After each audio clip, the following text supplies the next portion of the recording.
नमस्कार, आप देख रहे हैं आज तक आपके साथ मैं हूं अंजना ओम कश्यप। एक बार फिर से आपका खास स्वागत है संसद के सामने से, क्योंकि इस बार धरोहर पास ऑन होने वाला है पुरानी संसद से नई संसद की तरफ।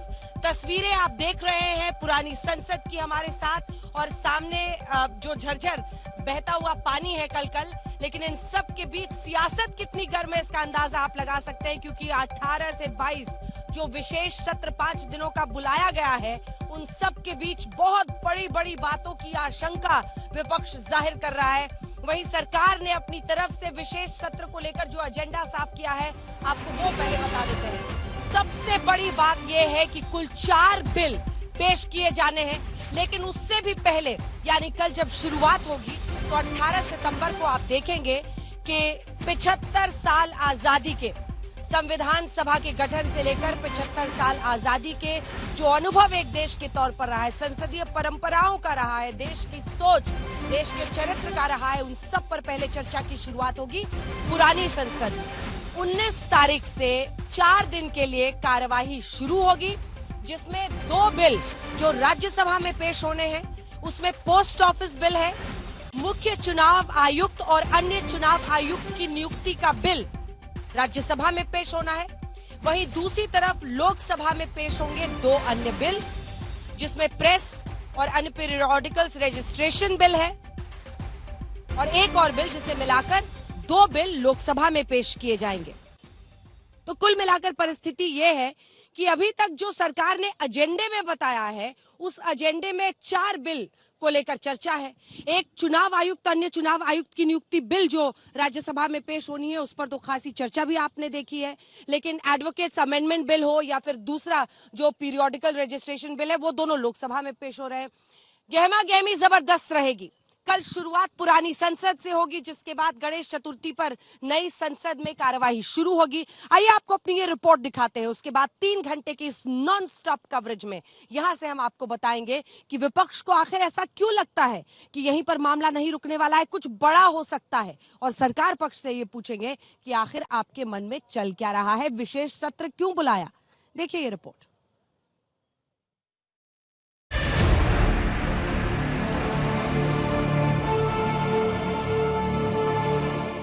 देश के संसदीय इतिहास में कल नया अध्याय जुड़ने जा रहा है। मोदी सरकार ने संसद का 5 दिन का विशेष सत्र बुलाया है। उससे पहले आज स्पीकर ओम बिरला ने सर्वदलीय बैठक भी बुलाई है। विशेष सत्र को लेकर कई दिनों से सियासत होती रही है।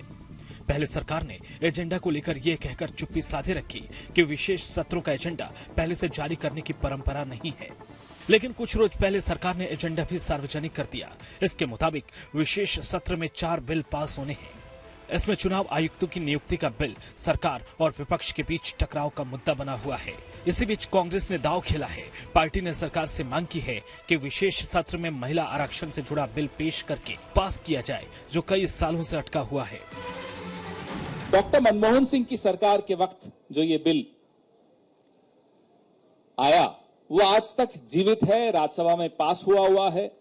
हमारी कल सीडब्ल्यूसी कांग्रेस कार्य समिति की जो बैठक में रेजोल्यूशन पास हुई, प्रस्ताव पारित हुआ, उसमें यह मांग की गई है कि ये जो आने वाला विशेष सत्र है, उसमें महिला आरक्षण के उस बिल को पास किया जाए, पारित किया जाए। सरकार को विशेष सत्र के कामयाब होने की पूरी उम्मीद है। सरकार ने पूरी तैयारी भी की है। पहले दिन पुरानी संसद में काम चलेगा और इसके बाद 19 सितंबर से सत्र नई संसद में चलेगा। सरकार का कहना है कि विपक्ष को भरोसे में लिया जाएगा। पार्लियामेंट का अधिवेशन 18 से शुरू हो रहा है। हमारा सेशन ये महत्वपूर्ण सेशन है। जो हमारा पेंडिंग बिल वगैरह है, गवर्नमेंट आइटम्स है, उसके बारे में ऑल पार्टी मीटिंग बुलाया फ्लोर लीडर्स का, उधर सब अवगत करा देंगे। सरकार ने एजेंडा भी साफ कर दिया है, लेकिन सवाल यह है कि क्या सरकार इस सत्र में कुछ सरप्राइज भी दे सकती है। कयास इसलिए क्योंकि बीजेपी ने सभी सांसदों को 5 दिन सेशन में मौजूद रहने को कहा है। उधर सरकार ने भी कहा है कि सभी मंत्री विशेष सत्र में मौजूद रहें। एक देश एक चुनाव से लेकर महिला आरक्षण और भारत बनाम इंडिया तक के मामले में कुछ खास विशेष सत्र में होने के कयास लग रहे हैं। अब देखना ये होगा कि सरकार विशेष सत्र के जरिए चौंकाएगी या इसमें बिल पास करने से संसदीय यात्रा पर चर्चा की रस्म ही अदा होगी। ब्यूरो रिपोर्ट, आज तक।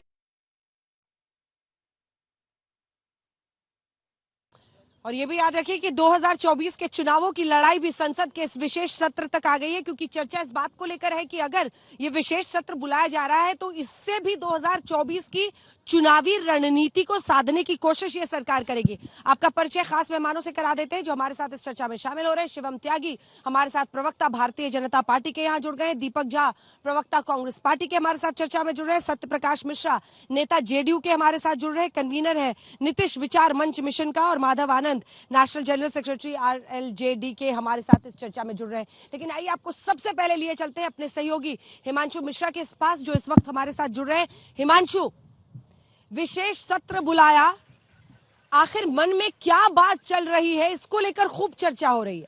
अब कांग्रेस पार्टी ने पीसी करके कह दिया कि महिला आरक्षण बिल आप लाइए इस सत्र में, अगर आप विशेष सत्र बुला ही रहे हैं। अगर आपको संविधान सभा को लेकर और आजादी के 75 साल पर चर्चा करनी थी तो उसके लिए विशेष सत्र बुलाने की जो 4 बिल आप बता रहे हैं उसकी वजह से आपने विशेष सत्र नहीं बुलाया है। कुछ सरप्राइज फैक्टर होगा, कुछ सडन फैक्टर होगा, क्या समझ में आ रहा है? देखिए अंजना, ये तो तय है कि जो 4 बिल बताए जा रहे हैं वो चारों बिल एक तरीके से दिखावा हो सकते हैं, और मुझे लगता है बुधवार को दोपहर को एक ऐसा बिल आएगा जो आने वाले दिनों में 2024 में पूरा पॉलिटिकल डिस्कोर्स चेंज कर देगा। ये भी कहा जा रहा है कि ओबीसी मतलब रिजर्वेशन की जो कैप है उसको बढ़ाया जा सकता है, उसको 49% से बढ़ा के 55% तक किया जा सकता है। दूसरी चीज ये है कि संजय मिश्रा जो ईडी के डायरेक्टर थे, रिटायर हुए, क्या उनके लिए कोई नई पोस्ट क्रिएट की जा रही है? एक ये है। एक चीज जो आज मुझे मेरे कानों में सुनाई दी है कुछ सूत्रों के हवाले से, वो कंफर्म नहीं है, कि सीमांचल और नॉर्थ बिहार का एक अलग यूनियन टेरिटरी बनाने की भी बात हो सकती है।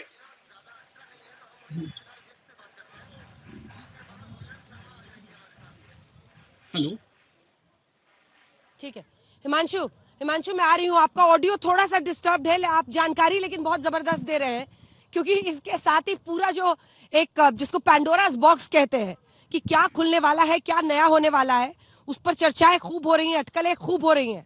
मिस्टर त्यागी, आपके साथ शुरुआत करते हैं। कुछ ही देर में मिलन शर्मा भी हमारी सहयोगी हमारे साथ जुड़ेंगी। एक के बाद एक अटकलें लग रही हैं। ये कहा जाता है हमेशा कि आपकी सरकार को 8 PM सिंड्रोम है। अचानक 8 बजे आकर आप लोग देश के बड़े फैसले सुना देते हैं। प्रधानमंत्री को लेकर विपक्ष हमेशा हमलावर रहता है। इस पर क्या करने वाले हैं? विशेष सत्र इन 4 बिलों के लिए कौन मानेगा इसे? आखिर क्यों बुलाया गया है ये विशेष सत्र? अंजना जी, मुझे लगता है कि 140 करोड़ के देश के प्रधानमंत्री होने के साथ साथ उन व्यक्ति में डिसाइसिवनेस तो होना ही चाहिए। हाँ। और मुझे लगता है कि किसी भी फैसले को लेने के लिए एक स्टर्न बैक होना बहुत जरूरी है, और मैं ऐसा मानता हूं कि किसी भी देश के प्रधानमंत्री को ऐसा ही होना चाहिए। अपने निर्णयों पर लैग करने की आवश्यकता नहीं है। जहां तक बात आपने विशेष सत्र की कही, मैं तो कहता हूं जो बिल्स आपने बताए हैं अभी तक मुझे भी उतना ही पता है और उतनी ही जानकारी है कि उन्हीं बिल्स को लेकर आना है, चाहे वो चुनाव आयुक्त वाला मामला रहा हो, चाहे इसके अलावा एडवोकेट अमेंडमेंट बिल हो, और 2 बिल्स और जहां तक बात बाकी पेंडिंग इश्यूज को भी लेकर प्रहलाद जी ने अभी कहा है कि जो भी पेंडिंग बिल्स अभी हैं उन पर कहीं ना कहीं जब ऑल पार्टी मीटिंग बुलाई जाएगी तो चर्चा होगी, और हर बात पर चर्चा करके उसको आगे लेकर जाएंगे। लेकिन मुझे लगता है किसी को भी ऐसे सरप्राइजिंग फैक्टर से डरना या घबराना नहीं चाहिए। अब जो भी होगा फ्लोर ऑफ द हाउस होगा, आपके सारे नेता वहां पर होंगे, आपके लोग वहां पर होंगे। आपको विश्वास नहीं है क्या? और आप क्या एक मतलब आप अभी भी रूल आउट नहीं कर रहे हैं? आप लोगों को भी कुछ संकेत दिया गया है या नहीं दिया गया है प्रवक्ता लेवल पर? आधिकारिक प्रवक्ता होने के नाते मेरे पास तो इस तरह की कोई जानकारी नहीं है। हाँ। और मैं मानता हूं कि सूत्र भी अगर आज तक के हों तो वही मुझसे ज्यादा बेहतर काम करते हैं, तो आप शायद ज्यादा बेहतर बता पाए। लेकिन जहां तक मैं जानता हूं सिर्फ इतना है कि इन बिल्स को लेकर अभी एक विशेष सत्र बुलाया गया है और सबको आना चाहिए। मैं तो कहता हूं ये उत्सव है और हम भी अगले 5 दिन यहीं पर हैं। मिस्टर झा, इतनी घबराहट क्यों है? कुछ ले आएंगे, कुछ अचानक कर देंगे, हमें बताते नहीं है, ये सब बोलने की क्या जरूरत है? देखिए, सबसे पहले आज हमारे देश के प्रधानमंत्री का जन्मदिन है, तो मैं उनको शुभकामनाएं देता हूं कि वो लाएं, ऐसे कई बिल लेके आए, हम उनके साथ मुकाबला करने के लिए संसद में तैयार हैं। संसद को इन्होंने संसद भवन बना दिया है, जो कि स्पेशल सत्र था, स्पेशल संसद बना दिया मोदी जी ने। आज आप ये बताइए, इतिहास रहा है भारत का, जब भी आप स्पेशल सत्र बुलाएंगे आपको एजेंडा विपक्ष को बताया जाता है। मोदी जी को लगता है कि देश सिर्फ उन्हीं का है, देश में सिर्फ भाजपा का राज है, और विपक्ष को मोदी जी चींटी और कीड़े मकोड़े की तरह समझते हैं। ये तानाशाही मानसिकता से डर है। हमारा सवाल है, जो विपक्ष का है, जो इंडिया गठबंधन का सवाल है, वो उस मानसिकता के साथ है कि भैया आप देश को बताना नहीं चाहते हो। हम कोई एक व्यक्ति नहीं है, हम जनता के प्रतिनिधि हैं। जनता के प्रतिनिधित्व के मुद्दों पे हम सवाल करेंगे आपसे। अगर आप बताओगे हम इस मुद्दे पे आएंगे तो हम बेहतर तैयारी के साथ आपसे सवाल करेंगे, हम बेहतर मुद्दे आपको सजेस्ट करेंगे, भैया ये होना चाहिए, इस मुद्दे पे आप सवाल करना चाहिए। अच्छा, महिला आरक्षण पे आप बात करिए। चुनाव आयुक्त एवं अन्य चुनाव आयुक्त के नियुक्ति को लेकर बिल ला रही है सरकार, क्या तैयारी है आपकी उस पर? क्या देखिए, कीजिएगा? इस पे पूरी तैयारी है। क्या तैयारी है? इस मुद्दे पे सरकार का विरोध करने की तैयारी कर सकते क्या हैं। करिएगा? क्या क्योंकि विरोध देखिए, चुनाव आयुक्त में आपने जज को रखा हुआ था, सुप्रीम कोर्ट के पक्ष विपक्ष के नेताओं को रखा हुआ था, तो तकलीफ क्यों थी? आप एक कमेटी बनाना चाहते हैं जिसमें सरकार के सर्वे सर्वा हों। आप एक कमेटी बनाना चाहते हैं जो मोदी जी का कहें और ताली बजाएं और बस सारे के सारे लोग। ठीक है, सियासी खिलाड़ी किस तरह से खेल रहे हैं उस पर हमारी नजर बनी हुई है, क्योंकि कल से 5 दिन के विशेष सत्र की शुरुआत हो रही है। जो बड़ी खबर हम आपको बता रहे हैं, 4 बिल तो एजेंडे पर डाला गया है, जिसमें मुख्य बिल जिसको लेकर चर्चा हुई है वो है चुनाव आयुक्त और अन्य मुख्य चुनाव आयुक्त और अन्य चुनाव आयुक्त की नियुक्ति वाला बिल। लेकिन इसके अलावा भी 3 बिल है, जिसमें पोस्ट ऑफिस बिल है जो राज्यसभा में पेश होना है, लोकसभा में 2 बिल पेश होने हैं, जिसमें एडवोकेट अमेंडमेंट बिल है और इसी के साथ जो press and periodical registration bill है। लेकिन बार बार यही विपक्ष का कहना है कि इन 4 बिल के लिए क्या आपने विशेष सत्र बुलाया है? उसके लिए तो आने वाले आप शीत सत्र का भी इंतजार कर सकते थे। एक बार उनके सवालों का जवाब दीजिए। क्या आप अचानक कुछ करना चाहते हैं ताकि विपक्ष को ऑफ गार्ड कैच करे? ये उनका आरोप है ना। झाजी का आरोप है कि आप लोग तैयारी करने का मौका नहीं देना चाहते हैं, अचानक कुछ कर सकते हैं। संसद सत्र को आपने संशय सत्र बना दिया है। छोटा सा जवाब। देखिए, मैं एक ही चीज कहना चाहता हूं कि चुनाव आयुक्त को लेकर ही और अन्य चुनाव आयुक्त को लेकर ही आपने उनसे सवाल पूछा, वो तो तैयारी इस पर ही नहीं करके आएंगे कि उसका वो करके आए हैं कि उसका विरोध कैसे करना है। जहां तक बात संशय सत्र की है, मुझे लगता है ये कोई ऐसी चिट्ठी नहीं है कि रात को निकाल दिया और लोगों को बैन कर दिया। ये कोई ऐसी चिट्ठी नहीं है कि रात को चिट्ठी निकाल दी और इमरजेंसी कर दी। सत्र बुलाया जा रहा है, आप इन्वाइटेड हैं। क्या आपको अपने आप पर भरोसा नहीं है? और इसमें संशय कुछ भी नहीं है, जो भी होगा देश के सामने होगा। मुझे लगता है सबको पता चली जाएगा और कल से शुरुआत है, तो इतना ज्यादा अधीर होने की आवश्यकता नहीं है। और जहां तक 4 बिल है, इन पर चर्चा कीजिए, बेहतर तैयारी कीजिए। और मैं मानता हूं ओबीसी रिजर्वेशन को लेकर कुछ हो रहा है? मैं कैसे बता सकता हूं अंजना जी? महिला आरक्षण बिल को लेकर कुछ हो रहा है? मैं कैसे बता सकता हूं अंजना जी? आप मुझे बताइए, आप ज्यादा बेहतर बता सकती है। मैं तो सिर्फ इतना ही कहना चाहता हूं कि ऑल पार्टी मीटिंग जब होगी तो उसमें कहीं ना कहीं सभी पेंडिंग बिल्स पर भी चर्चा होगी, लेकिन जो बाकी मुद्दे हैं उन पर भी चर्चा करने के लिए विपक्ष को तैयार रहना ही चाहिए। अपने आप को इतना कमजोर क्यों महसूस कर रहे हैं कि चुनाव से पहले ही हार मान जाते हैं, सत्र से पहले ही मान जाते हैं कि कुछ ऐसा सरप्राइजिंग एलिमेंट है जिसकी वजह से पूरा एजेंडा ही चेंज हो जाएगा। मुझे लगता है आप एक विपक्ष की पार्टी है, 135 साल पुरानी पार्टी है और अब तो 28 लोग एक साथ हैं, तो आपको अपने आप पर इतना तो कॉन्फिडेंस होना ही चाहिए कि कोई भी बिल अगर संसद में आएगा तो उससे आपको लड़ने के लिए प्रिपेयर करिए अपने आप को। छोटा सा जवाब उसके बिल्कुल। नेशनल डिजास्टर अलायंस जो है, इनके पास 38 दल हैं। तो उसकी बात नहीं करेंगे। हमारे पास 28 दल हैं तो उसकी बात करेंगे। आप 28 दल के नेशनल डिजास्टर अलायंस हो, नॉन डिजर्विंग अलायंस हो, तो आपको देश देख रहा है। भटक रहे ऐसे से भटक रहे, सवाल ही से भटक रहे। डरना क्यों है? डर नहीं कह रहे आप लोगों को, इतने साल तक आपने इस देश पर की हुकूमत की है, बिल्कुल डर नहीं रहे हैं, तैयारी के लिए आप डरते क्यों? कुछ भी डरने की कोई बात नहीं। जब आपने भाजपा प्रवक्ता से सवाल करते तो अंजना जी आपको ज्यादा बेहतर पता होगा। तो भाजपा का रवैया देख रहे हैं कि पत्रकारों के ऊपर डाल दो, चैनल के ऊपर डाल दो, हमको तो कुछ पता ही नहीं। जब भाजपा को पता ही नहीं है, प्रवक्ताओं को पता ही नहीं है सरकार का एजेंडा क्या है, मुद्दा क्या है, और विपक्ष के ऊपर आगे हमला करें कि विपक्ष डर क्यों रहा? विपक्ष डर नहीं रहा। विपक्ष जनता के मुद्दों को अच्छे से संसद भवन के अंदर उठाना चाहता है, सरकार को खड़ा करना चाहता है कटघरे में कि बताइए आपने अच्छे दिन का वादा किया था, वो महापुरुष कहां गया जिसने अच्छे दिन के वादे किए थे? सत्यप्रकाश जी, आपसे एक कमेंट जल्दी से। आप लोगों के अंदर भी घबराहट है कि पता नहीं क्या कर देंगे 4 दिन में? नहीं, घबराहट नहीं है। संविधान सभा से लेकर अब तक 75 साल आजादी के उस पर एक अच्छी बहस होगी। 4 बिल है, एजेंडा बताया है, आप लोगों को क्या लग रहा है? घबराहट बिल्कुल नहीं है। सवाल ये है कि सत्ता पक्ष विपक्ष को ये बताने से हिचकता क्यों है? उसके मन में इतनी दहशत विपक्ष को लेकर क्यों है कि विपक्ष को यदि बता दिया जाए कि इन 5 दिनों में आखिर आप राष्ट्र के लिए कौन सी बहस करेंगे? कम से कम चुनाव आयोग, वकील का बिल और पोस्ट ऑफिस और प्रेस और जर्नल रजिस्ट्रेशन तो बहस करने के लिए आपने इस सदन का सत्र नहीं बुलाया है। तो एक संशय होता है कि क्या आप चुनाव पहले कराना चाहते हैं? एक मिनट, क्या चुनाव पहले कराना चाहते हैं? क्योंकि एक बहुत बड़ा संशय है कि हो सकता है ये समय से पूर्व लोकसभा ही भंग कर दे, चुनाव में चले जाए। कि नीतीश बाबू चाहते हैं कि बिहार के चुनाव जल्दी हो जाए लोकसभा के साथ। ऐसा नहीं है, हाँ? ऐसा नीतीश बाबू ने ऐसा बताइएगा नहीं, ऐसा कहीं कुछ नहीं है। लेकिन एक बात है कि सरकार ने इस सदन के स्पेशल सत्र को इतने संशय से भर दिया है कि कुछ तो ये कारस्तानी ऐसा करना चाहती है जिससे उसको खुद दहशत है कि विपक्ष को यदि पता चल गया तो शायद उसका पोल खुल जाएगा। और पोल खुल अभियान ऐसे भी जारी है। हाँ। तो हम इंतजार कर रहे हैं जरूर कि ये सदन का सत्र शुरू हो और जवाब हमेशा करारा ही मिलेगा विपक्ष की तरफ से।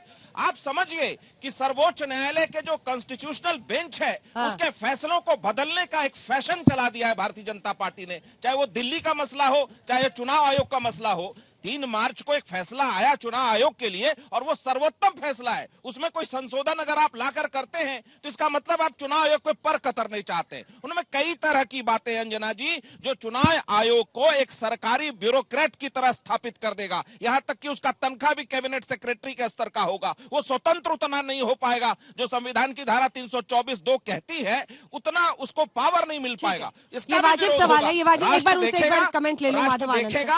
और बिल्कुल सरकार घबराई है। विशेष सत्र तो बुलाई है लेकिन घबराहट में सरकार है। घबराहट में सरकार है। क्या कारस्तानी करने वाले हैं, ये उनका दूसरा प्रश्न था। और तीसरा कि क्या आप मुख्य चुनाव आयुक्त और अन्य चुनाव नियुक्ति बिल के जरिए आप स्वायत्तता जो है चुनाव आयोग की उसको जल्द से जल्द खत्म करना चाहते हैं चुनावों से पहले। माधव जी।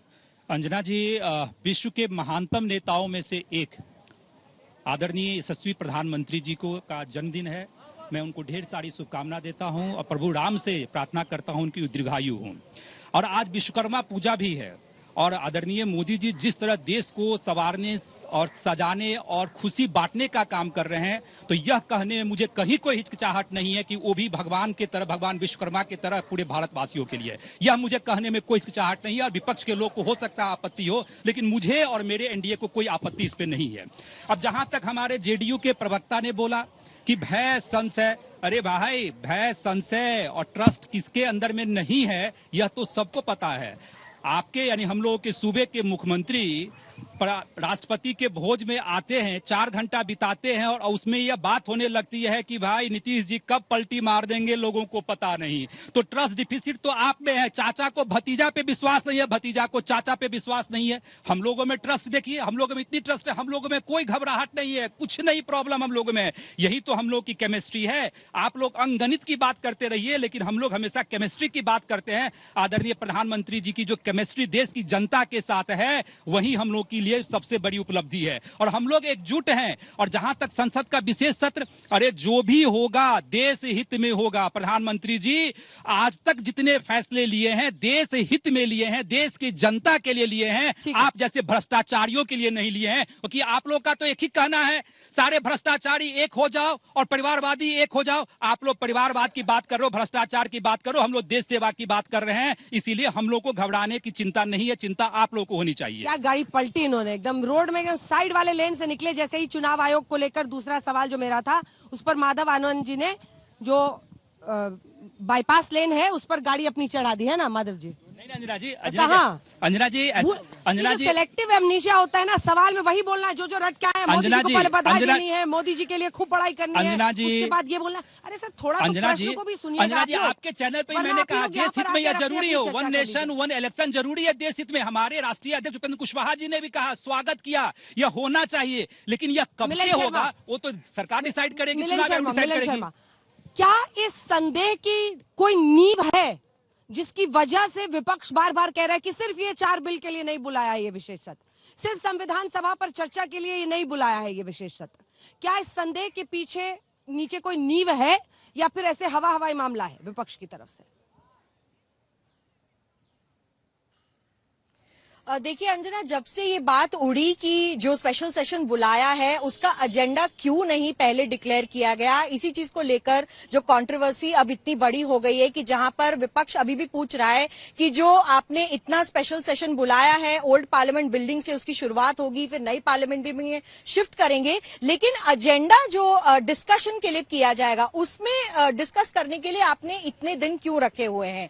क्योंकि अभी जो बात चल रही है वो कहा जा रहा है कि जो ऑल पार्टी मीटिंग आज है, उसमें कहा जा रहा है कि जो सरकार की तरफ से विपक्षी दलों को भी इसलिए बुलाया है क्योंकि उनकी राय और उनकी भी जो सोच विचार है वो जो सरकार है वो जानना चाहती है। लेकिन इसके बाद 18 से लेकर के अगले 4-5 दिनों में जो इतना लंबा जो स्पेशल सेशन रखा है वो जरूरी किन चीजों को डिस्कस करने के लिए रखा है। एक जो बिल अभी बोला जा रहा है सीईटी जिसके बारे में आप डिस्कशन कर रहे थे, उसमें भी अब विपक्ष की तरफ से पहले से ही बोला जाना शुरू हो गया है क्योंकि सीजेआई को पैनल सिलेक्शन से बाहर रखा जाएगा। वो एक झगड़े का मुद्दा बन सकता है सदन में। क्या विपक्षी पार्टियां इसको भी अब ऑपोजिशन के मुद्दे उठाने के लिए यूज करेगी? लेकिन जो एजेंडा है क्योंकि वो पहले नहीं बताया गया और उस पर सस्पेंस बना हुआ है, इसीलिए फिलहाल विपक्ष बौखलाया हुआ है और इसीलिए शायद सरकार को भी आगे आकर सेशन बताना चाहिए था किस लिए रखा है। कुछ अटकलें जो लगाई जा रही है अंजना वो ये है कि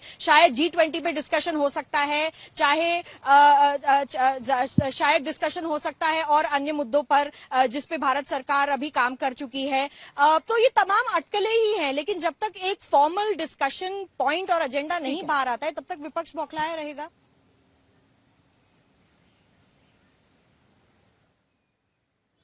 ठीक है, आप बने रहिए हमारे साथ। मिलन शर्मा हमारी सहयोगी, हिमांशु भी हमारे सहयोगी हमारे साथ जुड़ेंगे। तमाम यहाँ पर प्रवक्ता भी राजनीतिक पार्टियों के मौजूद है, लेकिन सबकी नजर इस बात पर है कि ठीक है, मुख्य चुनाव आयुक्त, अन्य चुनाव आयुक्त बिल एक महत्वपूर्ण बिल है, चाहे वो पोस्ट ऑफिस बिल हो, अन्य 2 बिल हो। लेकिन अगर विपक्ष बार बार ये शक जाहिर कर रहा है कि कुछ बड़ा है जो सरकार के एजेंडे में है, पहले दिन देखिए कल सिर्फ रखी गई है बहस के लिए 75 साल आजादी के संविधान सभा से लेकर अब तक देश की सोच, देश की आजादी के बाद देश का चरित्र, देश कैसे आगे बढ़ा, इन सब पर चर्चा के लिए रखी गई है। अब सर्वदलीय बैठक की शुरुआत हो रही है जिसमें नेता तमाम राजनीतिक दलों के पहुंच रहे हैं एक एक करके। आइए आपको सुना देते हैं प्रमोद तिवारी ने सर्वदलीय बैठक के लिए पहुंचने के वक्त क्या कहा है। विशेष सत्र बुलाया जा रहा है जिसमें न विपक्ष को मालूम है मुद्दे क्या होंगे, क्या जरूरत आन पड़ी इसे बुलाने की, न सरकार को स्पष्ट रूप से मालूम है कि ये क्यों बुलाया गया है। अभी सितंबर चल रहा है और 12-13 अगस्त को हमारा सत्र समाप्त होगा। परंतु जहां तक कांग्रेस का सवाल है, अगर एक सप्ताह का सत्र बनाया गया है तो ये सोनिया जी का जो पत्र के मुद्दे 9 पॉइंट्स, महंगाई, बेरोजगारी जिस तेजी से बढ़ रही है उस पर चर्चा होनी चाहिए, किसानों के साथ जो धोखा है खास तौर से एमएसपी को लेकर उस पर चर्चा होनी चाहिए, मणिपुर जल रहा है उस पर चर्चा होनी चाहिए। चर्चा अगर करनी है तो अब तो अडानी की रिपोर्ट आ गई, उस पर चर्चा हो जाए। चर्चा अगर करनी ही सप्ताह तो फिर इस बात की चर्चा होनी चाहिए कि किस लिए, कैसे ये परिस्थितियां बनती जा रही हैं कि देश में जाति और धर्म के नाम पर, खास तौर से नूह में जो कुछ हरियाणा में या दूसरे हिस्सों में हो रहा है वो सरकार द्वारा प्रायोजित है। तो हम इन सोनिया जी ने जो पत्र लिखा है इन 9 मुद्दों को उठाने जा रहे हैं। हमें पूरा विश्वास है ये पहली बार हो रहा है और उसके दुष्परिणाम भी सामने आ रहे हैं कि आपने हमसे चर्चा नहीं की, और इसीलिए हमारा पूरा नेतृत्व, राष्ट्रीय अध्यक्ष, नेता विरोधी दल खरगे साहब हैदराबाद में वर्किंग कमेटी की बैठक, रैली लगी। अगर बातचीत करके सत्र बुलाते तो एक दिन देर में भी हो सकता है।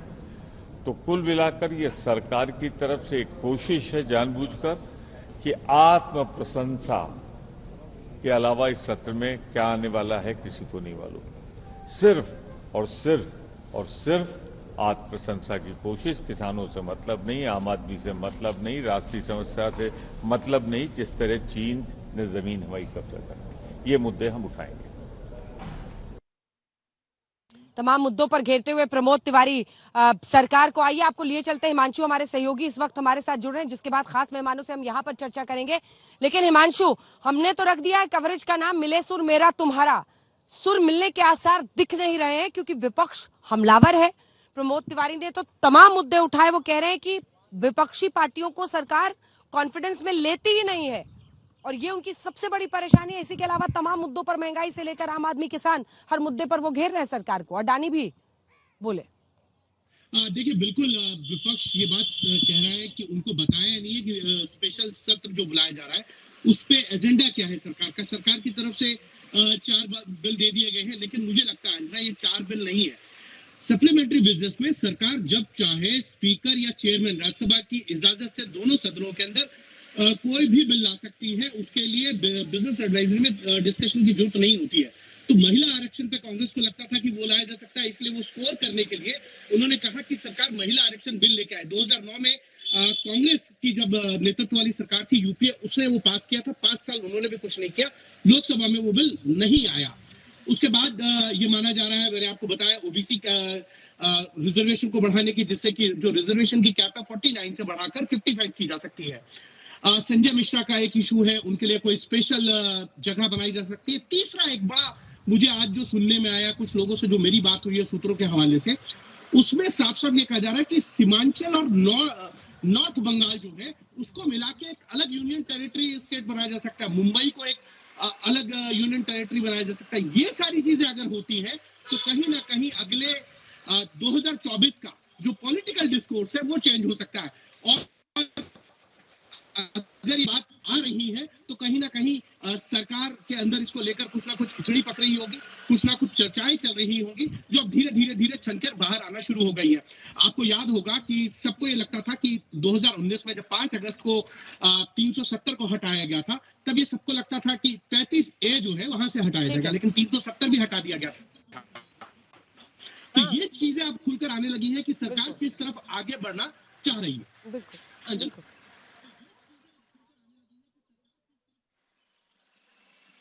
त्यागी जी, ये पतंगबाजी के लिए आप लोग स्कोप छोड़ते क्यों है? मैं तो ये नहीं समझ पा रही हूँ, क्योंकि अब देखिए यूनियन टेरिटरी को लेकर, बनाने को लेकर भी संशय है, क्या अचानक हो सकता है इस बात को लेकर संशय।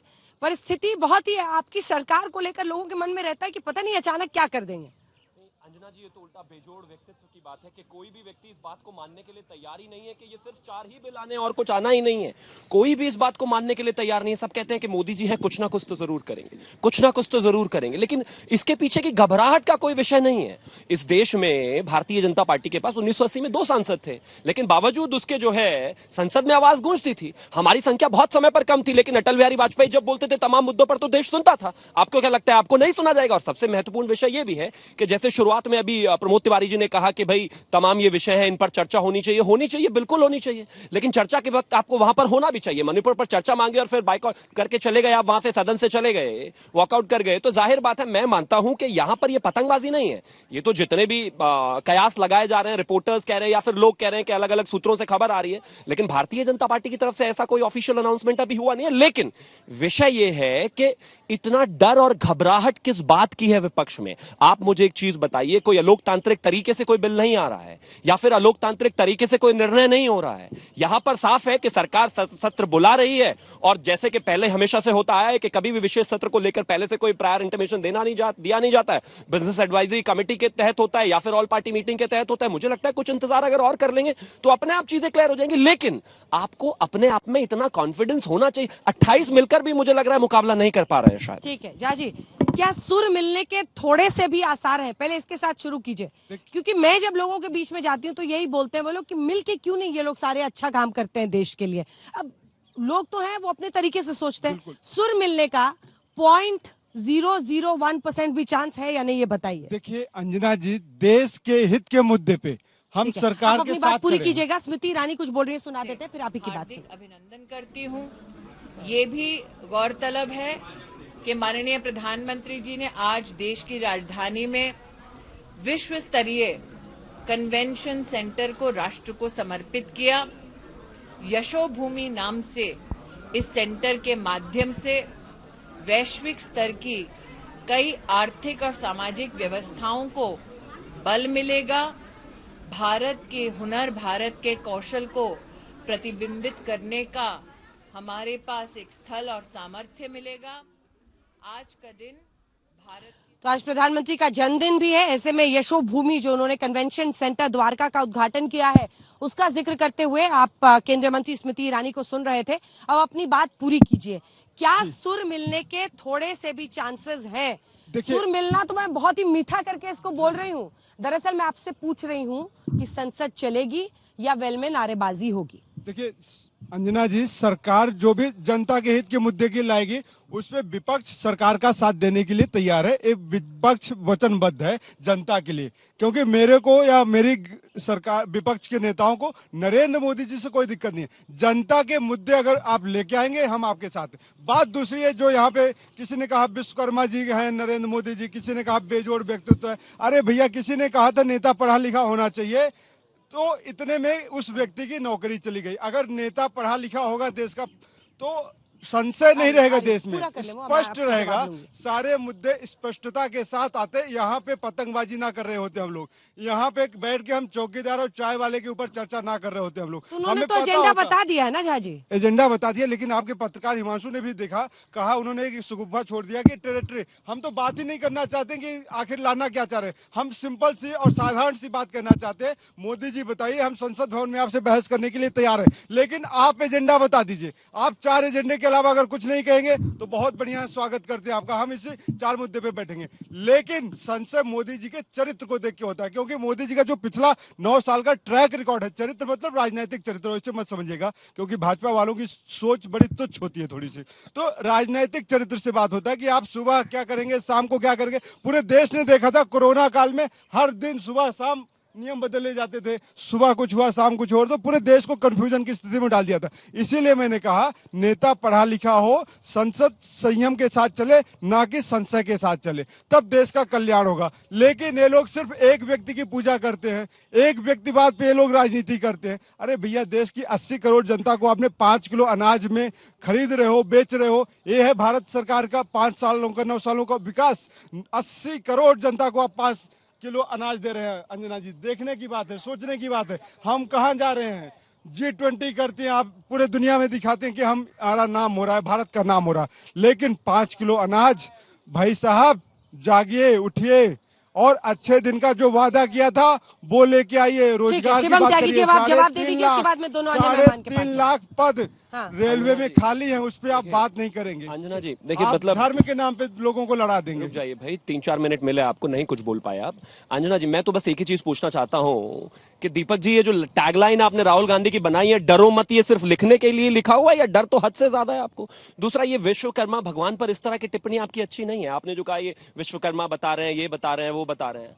आज विश्वकर्मा योजना की शुरुआत हुई है। बीच में प्लीज बीच में नहीं, एक सेकंड, बीच में नहीं, शाउटिंग मैच के लिए आपको दूसरे चैनल पे जाना होगा। बीच में नहीं, आप आज तक पे बैठे हैं, प्लीज अपनी अपनी गरिमा रखिए। एक बार में एक व्यक्ति बोले प्लीज। 13,000 करोड़ की योजना जो है लॉन्च की गई है इस देश के विश्वकर्माओं के लिए, इस देश में नाई, सुनार, लोहार, इन सब लोगों के लिए। आप उनको गाली दे रहे हैं जो इस देश में रोजमर्रा की जरूरत में सुबह से शाम तक आपका साथ देते हैं, इस देश की अर्थव्यवस्था को चलाते हैं, आप उनको गाली दे रहे हैं। आप कहते हैं कि विजन नहीं है। यशोभूमि विजन का ही एक उदाहरण है। भारत मंडपम जहां आप अभी गई थी अंजना जी, पूरा 2 दिन 3 दिन आप रही, आपने वहां पर देखा, वो इस विजन का ही उदाहरण है। G20 को क्रिटिसाइज कर रहे हैं। ऐसे ही आप इस तरीके से मेक इन इंडिया को क्रिटिसाइज करते थे। आज देखिए हम चांद पर पहुंच गए उसी मेक इन इंडिया की वजह से। अगर आपको विपक्ष की भूमिका भी निभानी है तो सही से निभाइए। इस देश की जनता को इस तरीके से गाली देने से अगर आपको लगता है कि आपका भला हो जाएगा या आप सरकार में आ जाएंगे, नहीं आएंगे। और इन्होंने कहा कि अगर जनता के मुद्दे उठाएंगे तो जरूर हम उनका साथ देंगे। जनता के मुद्दे ही उठते हैं जी, संसद में जनता के मुद्दे ही उठते हैं, प्रोवाइडेड कि आप उनको सुनने के लिए, चर्चा करने के लिए तैयार हो। लेकिन आप नहीं होते हैं, आप भाग जाएंगे, आप वेल में हंगामा करेंगे, आप स्पीकर के ऊपर पेपर फेंकेंगे, तमाम वो चीजें करेंगे। मैं सिर्फ एक चीज कहना चाहता हूं, हम विजनरी हैं, तभी आज ये देश भारत की 5वीं अर्थव्यवस्था है। हम विजनरी हैं, तभी दुनिया में आज हमारा स्पेस एंड साइंस टेक्नोलॉजी में नाम है। हम विजनरी हैं, तभी डिफेंस में लेकर हम इतने मजबूत हैं। हम विजनरी हैं, तभी तमाम चीजों को लेकर। और जहां तक आपने बात कही 80 करोड़ का मजाक किसने उड़ाया? राहुल गांधी ने, आपको याद होगा, अगर उन्होंने कहा था वो बब्बर शेर दिखता है, वो बब्बर शेर के दिखता जैसा दिखता है, कैसा वो ऐसा बब्बर शेर। मेक इन इंडिया इस देश में हो ही नहीं सकता, ये उनका ऑन रिकॉर्ड स्टेटमेंट है। मुझे लगता है जिन लोगों के पास विजन है ही नहीं, वो भारत को ना कभी चलाने लायक थे और ना कभी चलाने लायक होंगे।